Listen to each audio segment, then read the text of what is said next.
Vamos à província central de Tete, Tete que faz fronteira com 3 países, Malawi, o Zimbábue e a Zâmbia. Vamos falar com o jornalista Amós Zacarias. Amós Zacarias, muito boa noite. O quadro que os outros 3 colegas retratam em Nampula, em Manica e em Inhambane é de um certo relaxamento na medida em que a polícia já nada pode fazer na rua. É esse o mesmo quadro que se nota na província de Tete? Boa noite para o Macipo, boa noite a todos os telespectadores da STV Notícias. É verdade, este é o cenário também que se vive um pouco pela província de Tete, principalmente na cidade de Tete, mas também há que referenciar que, contrariamente ao que o Carlitos Cadangue indicava em Manica e o Hugo Firmino também dizia em Inhambane, na província de Tete ainda as pessoas parecem terem acatado a mensagem de que é preciso usar as máscaras. Toda a movimentação que se pode ver na cidade de Tete e na vila de Moatize é de gente portando a máscara e tentando o mínimo possível usar da melhor forma as máscaras, o que é de salutar. Mas também há que referenciar que, claramente, algumas pessoas tendem a ficar um pouco desleixadas, tendo em conta que hoje já não há o famoso Mahindra, que poderia dar algum medo às pessoas. Hoje as pessoas se sentem muito à vontade para ir à barraca, apesar que não são todas as barracas que estão abertas, algumas estão abertas de forma clandestina, mas e essas barracas estão a fornecer bebidas alcoólicas, aí as pessoas vão aproveitando aos poucos, ir bebendo um pouco do álcool, mas muitas das vezes sem obedecer às orientações de distanciamento social. É do distanciamento social que é uma grande preocupação, tendo em conta que agora toda a gente está na rua, já não há quem quer ficar em casa, até porque algumas pessoas vão à rua à procura de meios de sobrevivência. Aí o distanciamento social começa a não fazer muito sentido, até porque os espaços também não permitem para isso. Ora, vejamos, nos transportes públicos, pude ver esses dias, principalmente ao final de semana, que muitos transportadores públicos andavam com carros superlotados, sem obedecer pelo menos o distanciamento social, mesmo sem obedecer aquilo que deveria ser a lotação normal da viatura. Qual é a justificação? É que está-se agora a tentar correr atrás do prejuízo, a tentar correr atrás do tempo perdido durante estes 120 dias de estado de emergência. O distanciamento social também começa a não fazer sentido em algumas instituições onde os trabalhadores começam a voltar em grande número para os postos de trabalho.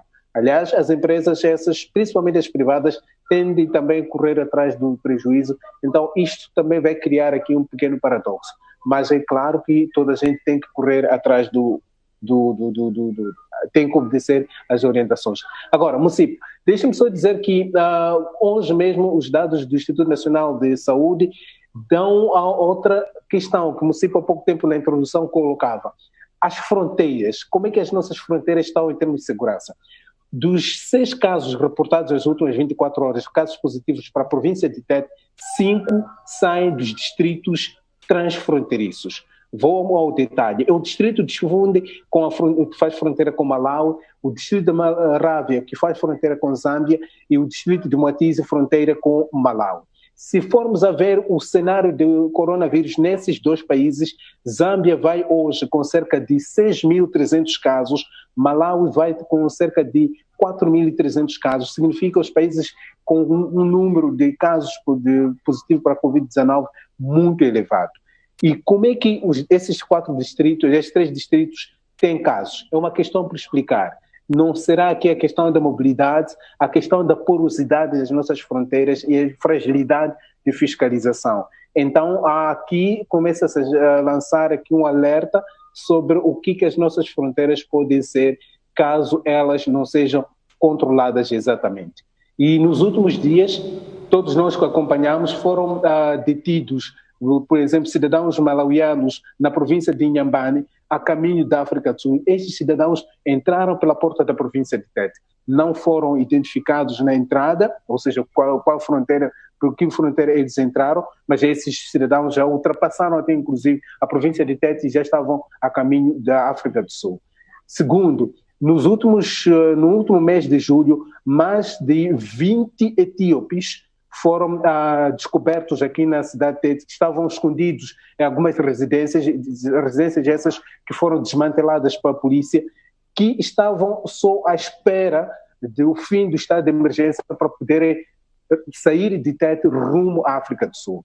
Não se sabe em que circunstâncias esses etíopes entraram no país, quais as fronteiras, qual é o período que eles entraram no período, o que se presume é que eles entraram mesmo no período de estado de emergência. Então significa, as nossas fronteiras, principalmente as fronteiras da província de Tete, têm enormes fragilidades e devem ser controladas, porque caso isso não acontece, corremos o risco de ter a província de Tete a ser um dos focos de transmissão da doença. E aí também há outra questão que tem que ser chamada a atenção, que é a questão de tráfico de pessoas, tráfico humano. Ora, vejamos, as tais 25 pessoas etíopes que estavam na província de Tete, só para se ter aí uma ideia, cada pessoa pagava numa das residências 18 mil meticais por dia.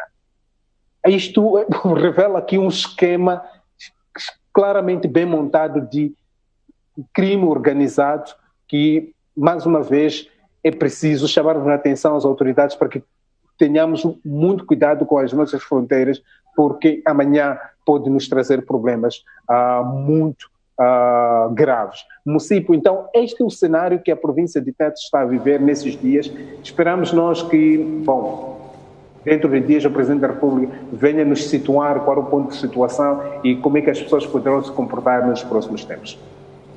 Amós Zacarias, em direto a partir da província de Tete, deu-nos uma fotografia da província 4 dias pós estado de emergência. Obrigado, Amós Zacarias.